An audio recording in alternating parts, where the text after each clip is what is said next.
আমরা যতটুকু দেখেছি আমাদের জীবনের শুরুতে আমরা পয়লা বৈশাখের এই পান্থা ইলিশের উদযাপন দেখিনি, এই আনন্দ দেখিনি। কতক্ষণ এই কয় বছর আগে যে কোন ফাইলুও বাদামি এসে এই উৎপত্তি দিল তা আল্লাহই ভালো জানে।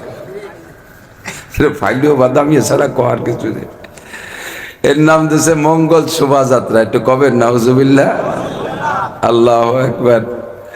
পয়লা বৈশাখে পান্তা ইলিশ কিছু ভালো খাইয়ে শুরু হলে একটা কথা ছিল। পান্তা ভাত কেউ ভালো খাই পছন্দ করে নাকি? কথা কান পান্তা ভাত গরু তিও খাতে চায় না। মাঝে মাঝে কই আমার বাড়ি গরু আছে, গরুরে খাবার দেয়, মাঝে মাঝে ভাত টাত থেকে গেলে গরুরেও দেয়। তো যদি পান্তা ভাত একটু বেশি পান্তা হয়ে যায়, গরুতে এক চুমুক খাইয়ে গ্যাড় গ্যাড় করে ডেক সারে আর কয় কাকি অ্যান্টাসিড থাকলে দেন, আর পারতেছি না। গরুতেও পান্তা খাতে চায়। আমাদের ছোটবেলায় চরম অভাব দেখছি স্বাধীনের পরে, মুরব্বীরা সাক্ষী দেন। সেই অভাব কি এখন আছে নাকি? আল্লাহ আকবার। সে সময় খেজুর দিয়ে ইফতার করেওয়ালা মানুষ মহল্লায় খুব কম ছিল, ঠিক না?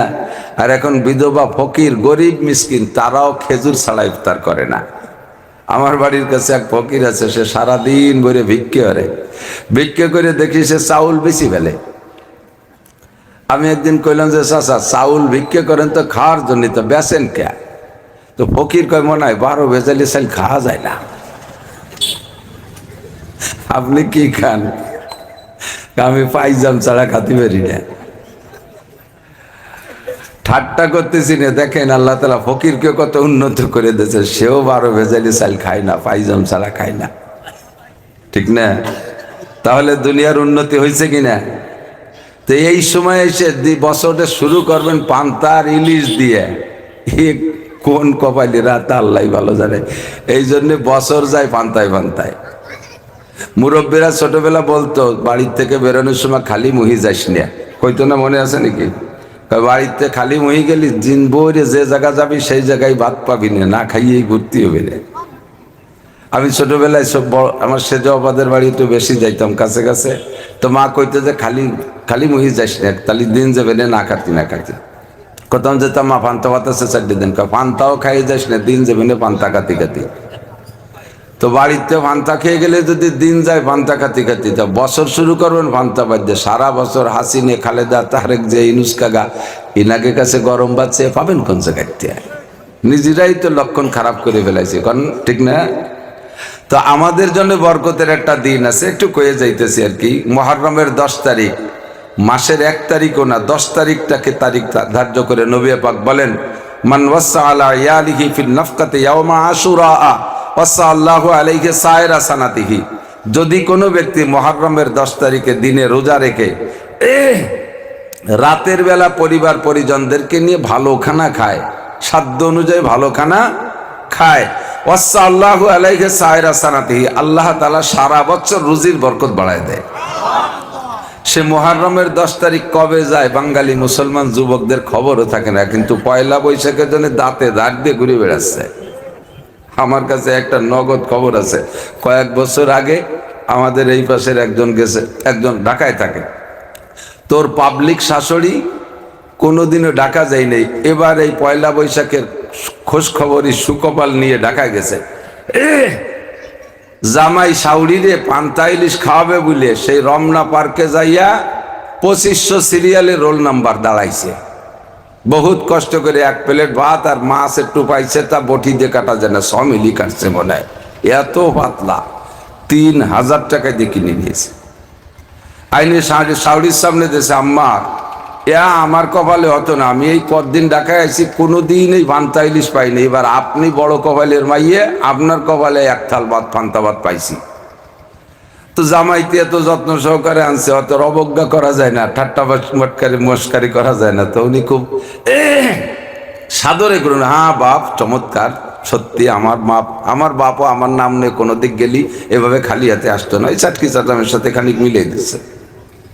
তো মনে মনে কইতেছে যে তুই কপাল পোড়া, পান্তা ভাত 3000 টাকা দিয়ে কিনে নিয়েছিস, এত মহব্বত করিস, আমারও তো আগে কোনোদিন কইসনি, খালি এবার আমার বাড়ি আয়, তোরে পান্তা ভাত দিয়ে মাটি দেবো। কিছুদিন পর জামাই আইসে শ্বশুর বাড়ি, এবার শাউরি সকালে পান্তা ভাত, দুপুরে পান্তা ভাত, রাত্রি পান্তা ভাত, আসরে পান্তা ভাত, 5 ওয়াক্ত পান্তা ভাত দিতেই আছে। 2-3 দিন কাপড় আব্বা গরম ভাত রাঁধতেন না, কয় তোরে পান্তা ভাত খাওয়াইয়ে পান্তা ভাতের আড়ি দিয়ে হেলমেট বানায় বাড়ি পাঠাবো। তুই এক থাল কিনে খাইছিস 3000 টাকা দিয়ে, আর এনে ফাও খাচ্ছ আবার, এর মধ্যে এবার বাধা দাও, তুমি অভিযোগ করো। তো পান্তা ইলিশের মধ্যে কোনো বরকত নাই। মুসলমান যুবক ভালো করে মনে রাখবেন, মান তাশাব্বাহা বিকওমিন ফাহুয়া মিনহুম, যার সাথে যার মিল হবে তার সাথে তার হাসর হবে। আচার আচরণ, চাল চলন, কথাবার্তা, সামাজিকতা, পারিবারিক অবস্থা, যাদের সাথে যাদের মিল হবে তাদের সাথে তাদের হাসর হবে। এই পহেলা বৈশাখের মঙ্গল শুভযাত্রা আর পান্তা ইলিশ, এটা মুসলমানের কোরআন হাদিসের কোনো জায়গা শরীয়ত না, এটা অমুসলমানদের আবিষ্কৃত। আমরা খাইলে সেদিন গরম ভাত খাবো, কিছু করলে দোয়া কালাম পড়বো, ফজরের নামাজ পড়ে সূরা ইয়াসিন খতম পড়বো, পারলে কিছু কলেমার জিকির করব, দোয়া ইউনুস পড়বো। কারণ বৈশাখ তো, বৈশাখের নাম কি? কাল বৈশাখ না? এই কাল বৈশাখে কি পরিমাণ কাল নিয়ে আসতেছে তা আল্লাহ জানে। এই জন্য জালালি খতম পড়ে দোয়া করব। আমরা ওই জাতীয় অনিসলামিক কার্যকলাপের সাথে আর কখনো জড়িত হব না। হযরত মাওলানা মাকসুদুল হক সাহেব আমার ডাইরেক্ট ছাত্র না, আমার ছাত্ররা পড়ছে এক মাদ্রাসায়, তাদের সাথী সেও একসময় মাদ্রাসায় পড়তো, পরে সে গহরডাঙ্গা গেছে। এত বড় মুআদ্দাব, এত বড় নিবেদিত সে, আমার ছাত্ররা তার সাথী বিদে আমার উস্তাদ বলে সম্মান করে। কিন্তু এলমে আমলে এত ঊর্ধ্বে মাকসুদ সাহেব বসবে আর আমারে পড়াবে, সে আমারে 10 বছর পড়াইতে পারে, এত ভালো মাপের আলেম। সেও গহরডাঙ্গার ছাত্র, আমিও গহরডাঙ্গার ছাত্র। সেও গহরডাঙ্গাতে ভালো রেজাল্টে পারে, আমিও গহরডাঙ্গার আলহামদুলিল্লাহ ভালো রেজাল্ট করে আসছি, বোর্ডে 1 নম্বর স্টার্ট করেছিলাম। তো গহরডাঙ্গার বাবরসি হিসেবে আমারে রাখলো না, কিন্তু মাকসুদরে সেখানে মুহাদ্দিস হিসেবে রাখছে। সারা বাংলাদেশে তার প্রসিদ্ধি, তার এই সুললিত বক্তব্য, সুর নেই নূরে ভরা, কুল্লু এনাইন তারাশাউ বিমা ফিহে, প্রত্যেকটা পাত্রকে উবুর করলে তাহাই পড়ে পাত্রের মধ্যে যাহা আছে। বহুত বক্তা আছে আন্তর্জাতিক খ্যাতি সম্পন্ন। কি দিয়ে খ্যাতি সম্পন্ন? কয়টা গজল দিয়ে। সুন্দর করে কণ্ঠ আছে, সুন্দর করে কয়টা গজল গাইল, যুবকরা যুবতীরা পাগল হয়ে গেল, খুশি হলো, বাস্তারে আনতে হবে হেলিকপ্টারে এরিয়া। 1 লাখ, 1.5 লাখ, 2 লাখ টাকা বাজেট। আমার যে কি কষ্ট লাগে বর্তমান সময়, মানে সুবরিশ জোড়া আসছে, নারকেলের জোড়া আসছে, সুবরিশ জোড়ার দাম বেশি হয়ে গেছে। নারকেলের জোড়ার চাইতে সুবরিশ, গত বছর 2টি সুবরি কিনছি 64 টাকা দিয়ে, অথচ নারকেল কিনছি 50 টাকা দিয়ে। ওই কক্সবাজারের বড় বড় সুবরি, 2টি সুবরি নিচ্ছে 64 টাকা, 32 টাকা একটা সুবরি। তো নারকেলের চাইতে সুবরির দাম যখন বাড়িয়ে যায়, এটাই হলো কিয়ামতের আলামত। হুজুর আলাইহিস সালাতু ওয়াস সালামের কাছে এক সাহাবা এসে একটা স্বপ্ন বলতেছে, হুজুর রায়তু ফিল মানাম, আমি স্বপ্নে দেখেছি, বলবো হুজুর? হুজুর বললেন বলো। স্বপ্নে দেখি একটা লোক বোঝা বাঁধছে, লাকড়ি দিয়ে, কাষ্ঠ দিয়ে বোঝা বাঁধছে। তো একা একা বোঝা উঠাইতে পারতেছে না, তার সাহায্য লাগবে। আমার কাছে সাহায্য চলো, ভাই আমার বোঝাটা একটু উঠাই দেন। তা আমি তার কাছে যাইয়া দুইজনে খুব চেষ্টা করছি বোঝাটা মাথায় উঠানোর জন্য, পারলাম না, হাঁটু পর্যন্ত উঠাতে পারছি, এরপরে আর পারি না। তো এত ওজন হয়ে গেছে বোঝায়, উঠাইতে যখন পারলাম না, তার তো মাথায় করে নিতে হবে। তাহলে এবার উচিত কি? বোঝারে নামাইয়া দড়ি খুলে কিছু কমাবে। সে বোঝা নামাইলো, দড়িও খুললো, কিন্তু পাজা একটু না কমাইয়া পাশে আরো চলা রয়েছে, ওই যাতে আর এক পাজা ওর মধ্যে দিয়ে বাঁধছে। তো মেজাজটা গরম হয়ে গেছে। আমি কই, বেটা পাগলামি করো, ফাজলামি করো, যা ছিল তাই বাড়ি না, ফিরে আবার আর এক পাজা ঢুকা। সে আমার ধমক দেয়, আমার বোঝা আমি যা খুশি তাই করবো, তুই চক্রাঙ্গা ঢুকেটা, আর পারলে উঠো। এবার ধরে ঠেলা ঠেলি উঠছি, এবার তো টাকনু সমান উঁচু উঠতে পারি না। ফিরে তুইয়া দড়ি খুলে আর এক পাজা দিছে।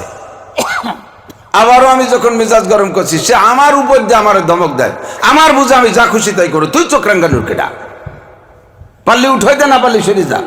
তাই রাগারাগির মধ্যে আমি চলেই আসি, কিন্তু বুঝতেই পারতেছি না যে এ কোন বেবোধ, এরকম মানুষ কিভাবে হয়। এই একটা স্বপ্ন আমি দেখছি হুজুর। এরপরে কত দূর আগাইয়া হাঁটতে হাঁটতে কত দূর আগাই গিয়ে দেখি